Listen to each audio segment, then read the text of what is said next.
Hi, welcome back to class, and we are getting towards the end stretch here. And so we have one last week of class, and then we have our final week. And so what we're going to do is we're going to go over, of course, our assignments for this week. And this week is kind of light because you do have a final paper you're going to work on that will be due for your final project. And it shouldn't be that complicated to stitch together after doing your portions of it through the Dropbox assignments. So this week we're going to look at urbanization and social movements, and what we're going to focus on with our online section is the social movement section.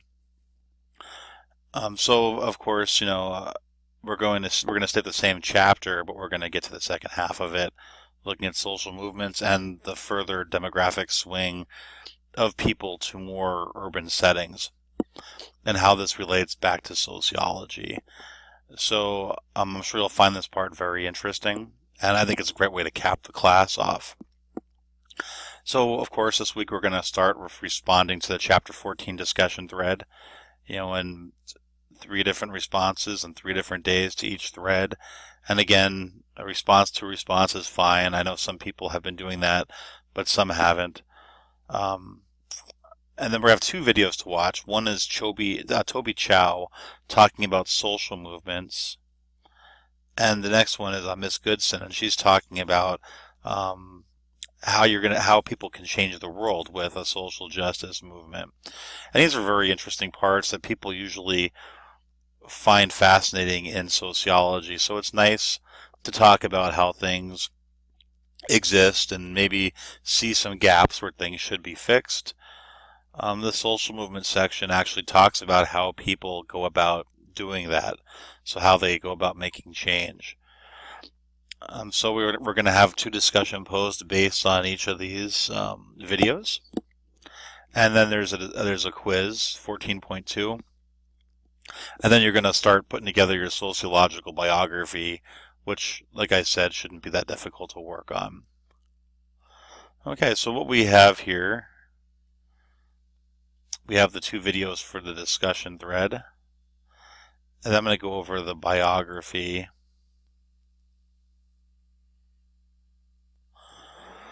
So what you're doing is you're doing a 6-page biography, so you're writing about yourself. Remember this. This is about how sociology shapes who you are. Earlier in the class, we actually watched a case that discusses somebody who lacks socialization. It was a sociology case, but Jeannie Wiley was not socialized and has had real issues with her development. So that's an extreme case of somebody who is cut off from socialization forces. But for this, I want you to think about how socialization helps make you who you are. And so you're gonna intersect your biography and history, and you're going to write about yourself using the concepts in the book.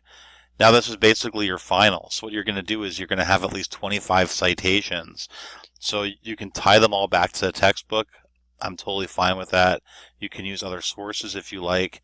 But I want you to show 25 examples of how sociology made you who you are, how socialization developed you, how your social world made you a complete person. I sometimes have people make the mistake of thinking this is an overview of all the chapters, and let's just highlight what's in these. That's nice, but I want you to actually show how this pertains to you. And I think this makes this assignment a lot more fun and meaningful. So I have the rubric that goes over the analyzation of the papers. In general, if you do a paper and you put a lot of work into it, you should expect an A. I mean, that's just the way it goes. So make sure you have at least 5 complete pages of writing. One thing that I often see is people will read this and they'll see a minimum of 5 pages typed, and they will think, I could do 4 pages in 1 sentence or 4 pages in a paragraph. That's a 4-page paper. It's not a 5-page paper. This is a very short assignment, and I do expect at least 5 pages. That is a pet peeve of mine and most other teachers, is people who don't do the minimum requirement. So you're going to have 5 complete pages of typing plus a works cited page that equals 6 pages. Use general APA guidelines for your sourcing. This is going to be due on Thursday the 2nd at midnight. That gives us an extra day, so anybody who misses that, I'm going to send an email to on Friday morning to see where your paper's at. Make sure this is original work and have at least 25 citations. I will go through and count these as I read the papers. So if you miss a couple citations, you might get a lower grade. In fact, you can expect it. But with the 14 chapters leading up to here, there should be enough information for you to have 25 topics that you can write about and reference back. So again, back to the social movements. This is how we can take our interest in any of the topics we covered in the book and use it to discuss a greater good. How to actually change society. Society is changeable and it is bendable, and people socially get together and do this through social movements, through voting, through passing laws, through legislation. So we're going to learn about this section here, and this is very fascinating. And my favorite example of this is the civil rights movement. I'm sure everybody in this class has seen Martin Luther King's speech where he talks about his dream. I have a dream. That speech had a lot of people at it, and there were a lot of people gathered for numerous different things, but mostly they were getting at, let's address these civil rights issues. After that speech was made, there was a diverse group of people there. So not just African Americans, but there were a lot of white people there as well, and they pushed for the issues that the civil rights movement wanted. So looking at civil rights, looking at voting rights are two main things, and they did end up pushing to get those legitimized and put through as law of the Voting Rights Act and the Civil Rights Act. And both of those laws forever changed our country. They've also highlighted some severe rifts we have in our society. And to this day, there's still people pushing for discrimination and trying to pull back on the Voting Rights Act and trying to take civil rights. So this is ongoing.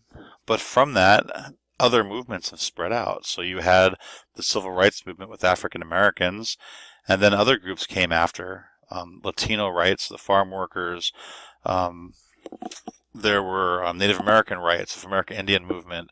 There were numerous groups that took place after that splintered off of this original concept. And so I've always been told that a good social movement is like a river. As it flows, it goes around obstacles and it changes course.